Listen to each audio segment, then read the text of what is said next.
When did you realize you don't really have friends? I thought Jake and I were best friends. We'd been neighbors across the hall for 5 years. We did everything together. Late night Netflix binges, splitting DoorDash orders when we were broke, talking about life until 3 a.m. When my dad died last year, Jake brought me homemade soup every single night for a week, his mom's recipe. When his dog Bruno got sick, I drove him to the emergency vet at 3 o'clock in the morning and waited in that freezing parking lot for 4 hours. People always joked we were basically brothers. So when Jake told me he was moving to Portland for a new job, I was crushed but supportive. I helped him pack every single box. We made 3 trips to IKEA because he kept forgetting stuff. I even helped him repaint his entire apartment white so he could get his deposit back. My hands were stained with paint for days. The night before his move, I brought over pizza and some beers. We sat on his bare floor surrounded by cardboard boxes, and I said, "This really sucks, man, but at least we'll stay close." He smiled this weird smile and said, "Yeah, of course." The next morning, I got up early to help load the moving truck. I grabbed my coffee and walked across the hall to knock on his door. But when I got there, the hallway was packed with people I'd never seen before. There were like 6 other people already carrying his stuff. Some girl from his CrossFit gym was directing traffic. His old college roommate drove up in a pickup truck. 3 people from his work showed up with coffee and donuts. One guy even brought those stupid metallic balloons that said, "Good luck." They were all laughing and sharing memories I'd never heard, taking group selfies by the moving truck. Someone made a playlist of his favorite songs. They had inside jokes and stories about trips I wasn't part of. I just stood there holding my coffee, watching these people who apparently knew Jake way better than I thought I did. When someone finally noticed me, Jake introduced me as my neighbor. Not his best friend, not his brother, his neighbor. I smiled through the whole thing, carried boxes down 3 flights of stairs, swept the floor after the truck left, gave him a hug goodbye, and said, "Keep in touch." But something felt really off, like I'd been watching a movie about someone else's life. Jake had this whole circle of close friends, and I wasn't even a side character. I was more like that random extra in the background who nobody notices. Later that night, Jake posted a huge Instagram carousel of farewell photos, group shots at restaurants I'd never been to, beach trips I didn't know about, birthday parties I wasn't invited to, concerts we never went to together. I wasn't in a single picture. I sat on my couch scrolling through our old text messages. All those times he called me his ride or die and partner in crime. All those nights we promised we'd be friends forever. But apparently forever meant until something better came along. The truth hit me like a brick. I wasn't his best friend. I was just convenient, the guy across the hall who was always available. The person you call when your Wi-Fi breaks or you need help moving furniture, but not the one you invite to your going away dinner or weekend trips. I never texted him goodbye. 3 weeks later, I realized he hadn't texted me either. I thought Jake was my best friend. We were neighbors across the hall for 5 years, late night Netflix, sharing DoorDash orders when we were broke, 3 a.m. life. Talks. When my dad died, Jake brought me homemade soup every night for a week. When his dog got sick, I drove him to the emergency vet and sat in a freezing parking lot for 4 hours. People used to joke we were basically brothers. So when he said he was moving to Portland for a new job, I was crushed, but I helped, packed every box, made 3 IKEA trips, repainted his whole place so he could get his deposit back. The night before he left, we sat on his empty floor eating pizza. I told him, "This sucks, man, but at least we'll stay close." He smiled, kind of weird, and said, "Yeah, of course." Next morning, I showed up with coffee, ready to help load the truck. But when I got to his door, the hallway was packed. 6 people I'd never seen were already carrying boxes. His CrossFit friend was giving directions. His old college roommate showed up with a truck. Coworkers brought coffee and donuts. Someone even brought balloons that said "Good luck." They were all laughing, trading stories, taking group selfies. Jokes about trips, birthdays, concerts, none of which I was ever part of. I just stood there holding my coffee when someone asked who I was. Jake introduced me as my neighbor, not best friend, not right dash or dash died. Not even friend, just neighbor. So I smiled, carried boxes, swept the floors, hugged him goodbye, said keep in touch, but something broke. It felt like watching a movie about someone else's life and realizing you're not even in the credits. That night, he posted a huge goodbye collage on Instagram. Photos from restaurants, beach trips, birthday parties, dozens of people. Hundreds of memories. Not one of them was me. I sat on my couch scrolling through our old texts. Brothers for life. Ride or die. All I need is you, man. But apparently forever meant until something better came along. I wasn't his best friend. I was just the guy across the hall, the convenient one, the human tool drawer. The emotional spare tire. I never texted him goodbye. 3 weeks later, I realized. Story 2, I'm Alex, 28, and for as long as I can remember, I've been the wallet of the family, not in a metaphorical sense, literally. Once I landed my first real job out of college, a mid-level programming position at a fintech startup, it was like my parents and brother decided I'd become the family's personal ATM. At first, it was small stuff. $140 here for groceries, $100 there for the electricity bill.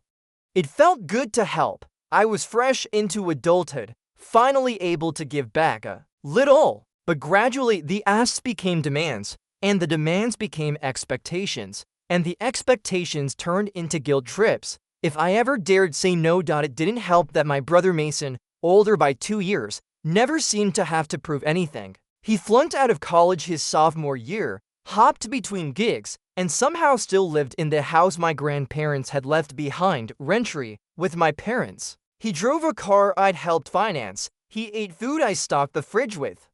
He streamed Netflix and HBO on my accounts.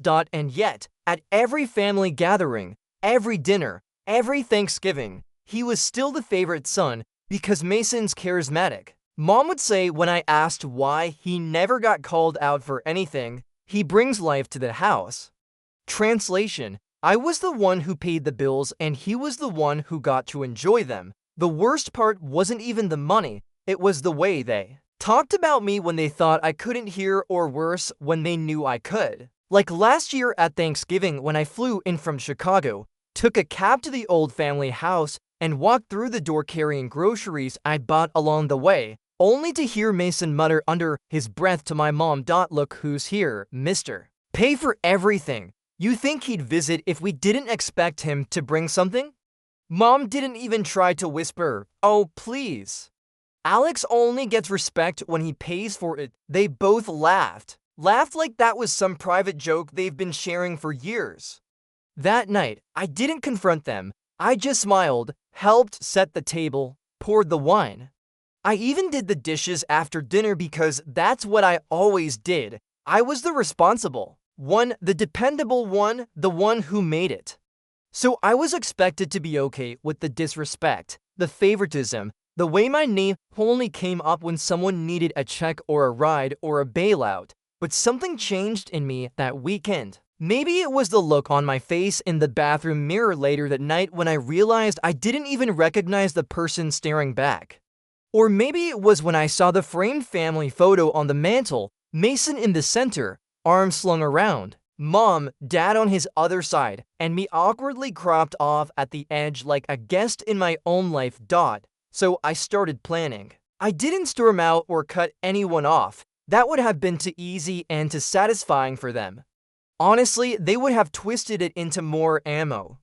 See, Alex always thinks he's better than us. Instead, I pulled back quietly, methodically. I stopped offering to cover bills. If they asked, I'd say I had a tight quarter at work. If they pushed, I'd stall. I canceled the auto renewal on the streaming services they used, let the shared family phone plan expire, and moved all my cloud data out of the joint folder they always snoop through. But the real move that took a little more time, you see, What they never paid attention to was that when my grandfather passed, he left the house in a legal limbo. There was no clear will, at least none they saw, just an old draft with handwritten notes in the margins, some ambiguous language, and a lot of assumptions. Everyone assumed the house defaulted to my mom, the only child. She assumed it was hers, and so did my dad and brother. What they didn't know was that after the funeral, I sat down with Grandpa's lawyer, who pulled me aside and handed me an envelope. Inside were two things: a notarized final version of the will, one they never saw, and a brief letter from Grandpa written in his shaky but unmistakable handwriting. It said, "You were always the only one who visited just to see me. No strings, no favors, just company. I wish I told you sooner how proud I was. This house is yours now. Do what you think is right." I didn't touch that deed for over a year. I wasn't ready. I kept paying the property taxes out of my own account and letting them live there like it still belonged to them. I told myself I was being kind, that I didn't want to stir the pot, that maybe someday they'd apologize or see what they were doing or thank me. They never did. In fact, things got worse. Mason lost his latest job at a dealership and blamed me for not pulling strings to get him something at my company. Mom started calling me less, except to send vague texts like, "We need to talk. Can you send something for groceries?" Or, "Mason's car insurance lapsed again. Can you help just this once?" The final straw came last week, my birthday. I didn't expect much, maybe a card, a call. Instead, I got tagged in a Facebook post. A picture of Mason at some fancy steakhouse, mom and dad on either side. Big glasses of wine raised in a toast. The caption, "Celebrating Mason's hard work and future success. So proud of our rock." I wasn't invited. I wasn't mentioned, not even a message. That was it. I booked a flight for that Friday and showed up unannounced. I still had a key. They were all in the living room, half watching TV and half scrolling on their phones. Mason looked up like I was the pizza guy who brought the wrong order. "Didn't expect to see you," he said, tone already sarcastic. "I bet," I replied calmly. Dad didn't say anything. Mom made that tight-lipped smile she always did when she was annoyed. "We're a little busy right now, Alex. Can it wait?" I walked over to the dining table and sat down, opened my bag, took out the folder. Mason chuckled. "Let me guess, bills." I looked at him and said nothing, just slid the document onto the table. The original deed, my name in bold, notarized, and signed. Mom leaned forward, frowning. "What is this?" I spoke slowly. "The house, it's mine. Grandpa left it to me." They all stared like I'd just spoke in a different language. No, Mom said, waving a hand. "That's not right. We live here." "He wouldn't." "He did," I said. "I've just been waiting." Mason scoffed, pushing back from the couch. "So what? You're kicking your own family out now after everything we've done for you?" My voice was quiet, too quiet. "Everything you've done for me?" That's when Mason muttered it again, like it was some sacred truth. "You only get respect when you pay for it." Mom gave a short, bitter laugh. "That's why we keep you around." And that was it. No more pretending. I reached into the folder, pulled out the second paper, a formal notice of eviction, and slid it across the table. "You have 30 days. Their expressions shifted in unison. Shock, confusion, disbelief, and just as the silence started to boil into shouting, Mom standing up, Mason shaking his head, Dad finally speaking. I grabbed my bag, stood up, and left them sitting there stunned. The door clicked shut behind me, but their voices didn't follow. No one ran after me, no one begged or apologized. The silence felt louder than any confrontation, and as I walked down the steps of the porch I used to sit on as a kid, I realized just how long I'd waited for them to act like a family and how long they'd made it clear they never would. I got into the rental car and just sat there for a moment watching the house. The porch light flickered slightly like it always did. The paint on the siding was still chipped. Mason had said for years he'd repaint it when he got around to it. He never did because he didn't have to. I paid for upkeep. I paid for everything. They just lived, and now for the first time, they were going to have to figure out what living actually meant. Back at the hotel, I didn't sleep much. I thought I'd feel better, lighter. I didn't, not yet. Instead, I lay there staring at the ceiling, replaying every moment from childhood to now. Every time I was pushed aside for Mason's drama, every report, card ignored, every success downplayed, every check mailed without thanks, every call answered with, "Can you help us just this once?" The next morning, I turned off my phone. I knew they'd start calling. I didn't want to hear it, not until I was ready. By Monday, I was back in Chicago, back at my desk, back to work. But I was different. I'd finally drawn a boundary, and they knew it. I didn't check my voicemail until Tuesday night. There were 11 messages. The first few were from my mom. Calm, almost chirpy, "Hey, honey, so we saw what you left. There must be some kind of mix-up, right? I mean, we can just talk, okay? No need to make things legal." Then a more serious tone. "Alex, call me your brothers." Upset, and then her voice, brittle, low, almost whispered, "You're going to regret this. You don't treat family like this." The messages from Mason were worse. He didn't leave voicemails, he just sent text after text. Some vague threats, some begging, one simply read, "You're nothing without us," but I didn't answer. Not yet. Instead, I met with my lawyer. We went over the paperwork, ensured it was ironclad. We sent the official notice via certified mail the same day. I gave them 30 days to vacate. It was more than generous. I could have gone for 14, but some part of me still hoped they'd use that time to reflect, to reach out, not with anger or blame, but with remorse. They didn't. Week 2, Mom posted on Facebook a photo of the house captioned, "Home is where the heart is." No matter what some people say, it got a few sympathy comments from distant relatives. She didn't tag me, but the implication was obvious. I didn't reply.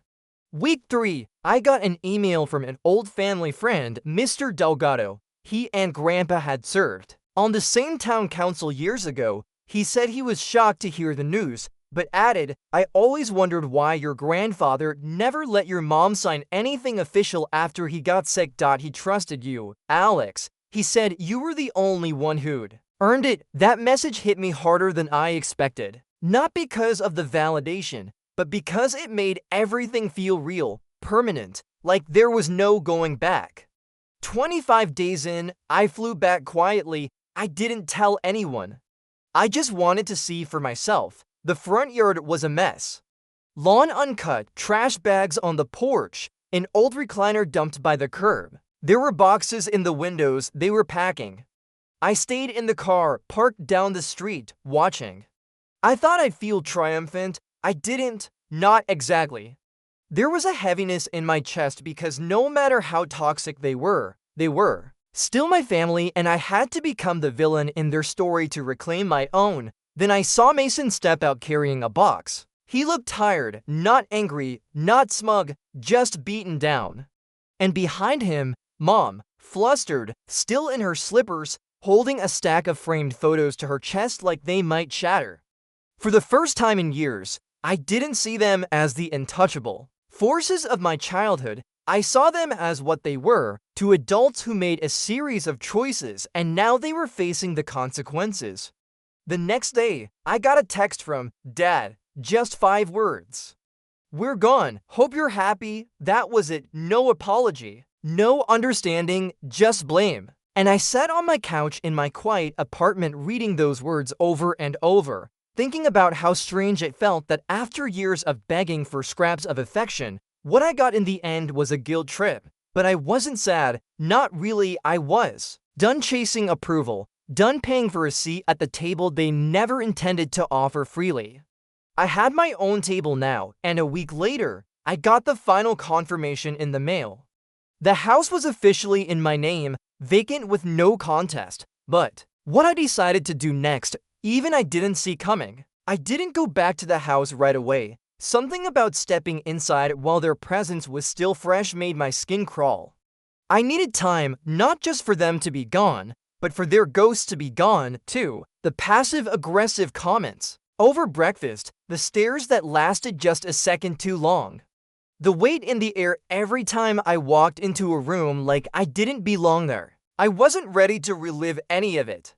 Not yet, so I waited another 2 weeks. Let the house breathe. Let it become a building again, not a battlefield. And during that time, I did something I hadn't done in years. I sat down with Grandpa's letter. I hadn't read it again since that day in the lawyer's office when my hands were still shaking and I was trying to pretend it didn't change everything. But now, in the silence of my apartment, I unfolded the paper and took it in, every word, every cross out and scribble. He'd written it in the nursing home. You could tell from the dated letterhead. The pen was fading, the pressure uneven, but the tone. It was him, that sharp wit wrapped in kindness. He talked about how lonely it got after Grandma passed, how much he looked forward to my visits, how I never rushed him, how I asked questions about his war stories, even when I'd heard them before. He said he saw himself in me, but a better version, smarter, kinder, stronger. And then the last line, take this house and make it yours. Not for them, for you. Build something you can be proud of. I didn't cry. I just sat there for a long time, holding the paper like it might fall apart if I let go. And that's when I made the decision. The next weekend, I drove out early. The sun hadn't fully come up yet when I pulled into the driveway. It was surreal seeing the house like that, empty still. The porch creaked under my feet like it remembered me. Inside, it was eerie. Boxes gone, rooms cleared out, but the smell was still there, that strange mix of dust, old curtains, and lemon cleaning wipes. I wandered through the hallway slowly, brushing my fingers along the walls, the kitchen where I used to do homework, while Mason hosed the TV, the dining room where every holiday turned into a stage play with me as the background extra. I made my way to the living room, and that's when I saw it. They'd left something behind, a photo frame tucked into the corner of the bookshelf, almost hidden. It was a picture of the whole family, me, Mason, Mom, Dad, and Grandpa all in front of the house one summer. I was maybe 13. My head was turned slightly like I wasn't ready. Like I wasn't part of the moment. I stared at it for a while, then I flipped it over. No message, just a crack in the wood where someone had clearly dropped it once. I set it down face down on the table and exhaled. That night, I didn't go back to Chicago. I brought a sleeping bag and stayed in my old bedroom, now completely stripped. I laid on the hardwood floor, staring up at the ceiling, and tried to imagine what Grandpa would want me to do. The next morning, I made some calls. By Tuesday, I'd hired a local renovation crew, not just for repainting and rewiring, but for a full overhaul. I wanted the house to breathe again, not as a museum to my childhood, but as something new, something I could walk through without flinching. And I had a plan, not to sell it, not to rent it out for a profit. I wanted to turn it into something useful, something better, a quiet place. For people like me, people who had nowhere to go during the holidays, who were always the afterthought, who showed up with full hands and left with empty hearts. I started drafting the paperwork for a non-profit housing initiative, nothing big at first, just a pilot, one house, a proof of concept, a place for overlooked college students who'd age out of foster care. I knew a few from my old campus days, and I remembered how invisible they felt, always grateful, always quiet, always pretending they weren't carrying the world on their backs. I knew that feeling. The idea came together faster than I thought. A local social worker I knew from volunteering at food drives put me in touch with 2 students right away. One was studying biology while working nights at a gas station. The other was a nursing major trying to afford both rent and her mom's medication. Both of them had been couch surfing for weeks. I offered them each a room, rent-free, just one rule: take care of the house and yourselves. By month's end, they'd moved in. And for the first time, the place felt warm. They cooked together, laughed in the kitchen, played music that filtered through the hallway. I visited every Sunday, not to check up, But to bring groceries and sit on the porch like Grandpa used to, I didn't feel like an outsider. I didn't feel like the wallet, I just felt human. But of course, peace never lasts forever. One night about 3 weeks into the new arrangement, I got a call from the local hardware store. A man had come in asking questions about the house, saying he was the real owner, said he was looking to buy parts for his porch. I asked for a description. Heavy-set, buzzcut, wore a faded leather jacket with an old dealership patch on the shoulder. Mason, apparently, he hadn't gone far. And he wasn't done. I didn't panic, not immediately. I just stood there in my kitchen, phone still in hand, heart thudding louder with each passing second. The store clerk had done me a favor by calling. He said Mason didn't buy anything, just looked around, asked about me, the house, even dropped hints like he was thinking of moving back in. But that was the part that set off the alarm bells. Mason didn't let things go ever. He wasn't the type to admit defeat or disappear quietly. And now that he had no free ride, no couch to crash on, no mom or dad to shield him, he was angry. And when Mason got angry, he got reckless. So I called my lawyer. We walked through the scenario together. Mason had no legal claim to the property. Everything was airtight. I'd even filed the final deed transfer with the county clerk, and the nonprofit initiative was officially registered. Legally, he was just a guy with a bruised ego and no leverage. But legally and emotionally are two different things. That night, I didn't sleep. I kept imagining worst-case scenarios. Him showing up at the house, yelling at the students, trying to break in. He was petty enough to do it and proud enough to think he could bluff his way back inside. So I got ahead of it. The next day, I installed a full security system, cameras, smart locks, motion sensors. I gave the tenants direct numbers for my lawyer, the local police station, and even the renovation crew who lived nearby. I wasn't going to let them deal with my family's mess, because that's what this had become. My mess, not theirs. But just as I started to relax, it happened. 2 nights later, I got the call. A neighbor, an older woman named Mrs. Winslow, who used to bake us cookies when we were kids, phoned me in a panic. "Alex, someone's on the porch. It's your brother. I think it's Mason. He's pounding on the door, yelling something about how it's his house." My stomach dropped. I told her to hang up and call the police. Then I called the tenants. They were scared but safe. They'd locked the doors and turned on the security alarm. Mason hadn't gotten inside. 15 minutes later, the cops arrived and found Mason still in the yard, pacing. He didn't resist, just sat down on the front steps like he belonged there, like he still thought he had some kind of right to be angry. They issued him a trespassing warning and told him not to come back. I thought that would be the end of it. It wasn't. The next week, my mom sent me a voicemail. Her voice was strained, tired, brittle in a way that was almost unfamiliar. "Alex, I don't know what happened to you. I really don't. You changed. You used to care about family. You used to help us without question. Now it's like you're trying to erase us. Your brother is struggling. Your father is humiliated. And I can't even sleep in my own bed without thinking of everything we've lost. I hope you're proud of yourself." I deleted it without replying because the truth is I had changed. I wasn't their puppet anymore. I wasn't the silent son who handed over paychecks and swallowed every backhanded comment just to keep the peace. I wasn't the convenient scapegoat for their failures. I was finally living. For me. Still, I needed closure, not for them, for me. So I did something bold. I wrote them a letter. No accusations, no screaming, just the truth. I wrote, "Mom, Dad, Mason, I've spent most of my life trying to earn a place in this family. I thought, if I worked hard enough, supported you enough, proved myself enough, you treat me with respect.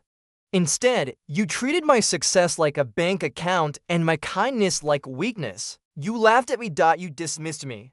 You called me family only when it was convenient. I never asked for anything. I never wanted control. I just wanted to be seen. But now I've taken back what was always mine. The house isn't a punishment. It's a symbol not of revenge, but of release. I've turned it into something good, something you could never understand because you were too busy using people to see the value in helping them. I don't hate you. I don't even resent you anymore, but I don't owe you anything. If you want to rebuild something with me, it has to be from the ground up with honesty, humility, and respect. Until then, this is goodbye, Alex. I mailed it to their new address, an apartment Mason had managed to find through a distant cousin. They were still together, still complaining, still spinning the story like I'd stolen something from them. But I didn't wait for a response because I didn't need one. Life moved on. The nonprofit grew. Donations started coming in from old classmates, local businesses, even a few anonymous checks I suspected came from people like me. People who'd walked away from families that drained them.